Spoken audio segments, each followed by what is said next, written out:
Is this the year for Iowa State? It feels like it has to be, right? Matt Campbell has done a phenomenal job in Ames, has given Iowa State some of the best seasons in program history, but now it is time to take that next step. Now it is time to win a Big 12 championship. It is now time to make the college football playoff, especially now that it has expanded to 12 teams. And the Cyclones have all the pieces to do just that. It's just a matter of if they will or not. So welcome back to the Gridiron Expert, guys. Ready to briefly preview Iowa State, a team that we have ranked very high in our way too early top 25, and a team we have very high expectations for heading into 2025. As always, please continue to like, comment, subscribe, share our videos, and check out everything down in the description below. We got our website, thegridironexpert.com. We've got our newsletters. We've got our expert picks. We've got tons of exclusive content over there to help you get through this offseason. The season never dies here at our channel.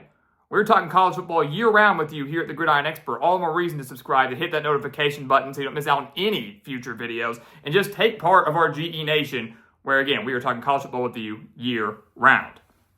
So, we got a lot of guys on the channel that are big Iowa State fans, and has opened my eyes more to Iowa State football. And I, admire their passion, and I admire what Matt Campbell has done with a program that historically was one of the worst, not just in their conference, but in the country.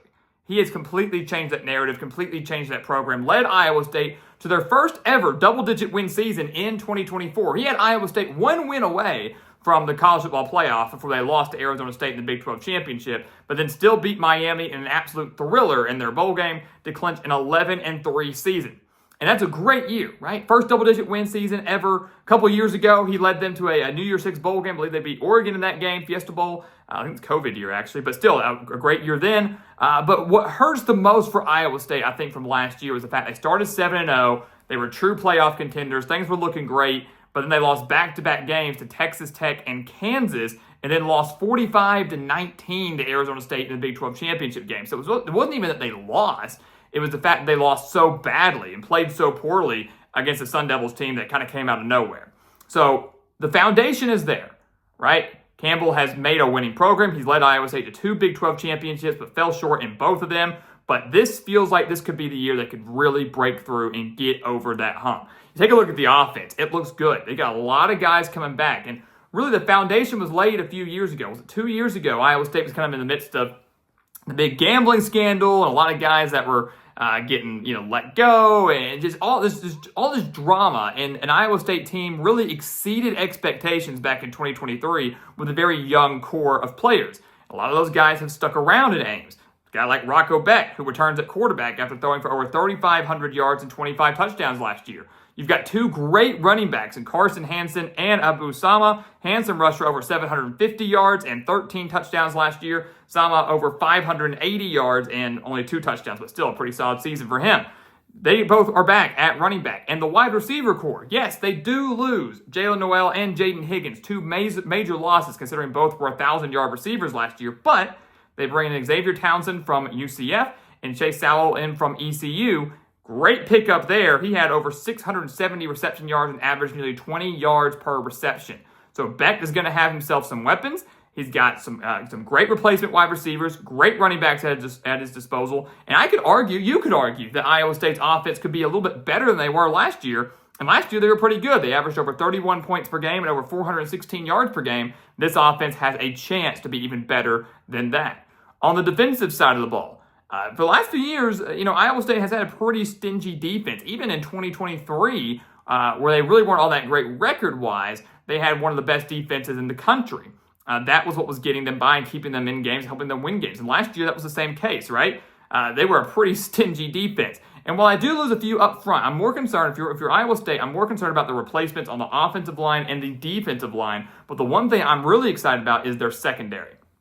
The secondary returns mostly intact, should remain very, very strong. Last year, Iowa State posted 15 interceptions and allowed just 169 passing yards per game. That was ranked 3rd in the country. So the 3rd best passing defense in the country now comes back mostly intact. And we've seen Iowa State be able to, plug and play guys in the front 7, defensive line and linebacking core. I don't think it's going to be as big of an issue as people are making it out to be. Again, the line of scrimmage battle is what I'm monitoring the most for the Cyclones heading into this year because of the bigger losses they have up front. but the secondary looks good. The offense looks really good. This is, to me, a very complete team heading into 2025, which now leads us to the last point, the schedule.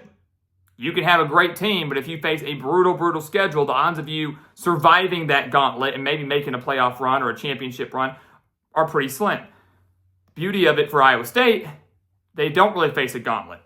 And the tougher teams that they play have to come to Ames. They open the season in week 0 in Ireland. That's going to be a great matchup. Opening in Ireland against Kansas State. So weird that Farmageddon's going to be played over in Ireland, but should be a very fun game there. Great way to kick off the season. Should be a top 25 matchup to kick off the season.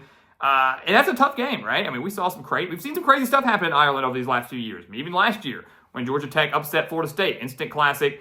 Maybe not as big of an upset in the long run. We saw how bad Florida State was, but anything can happen in a very different and difficult environment.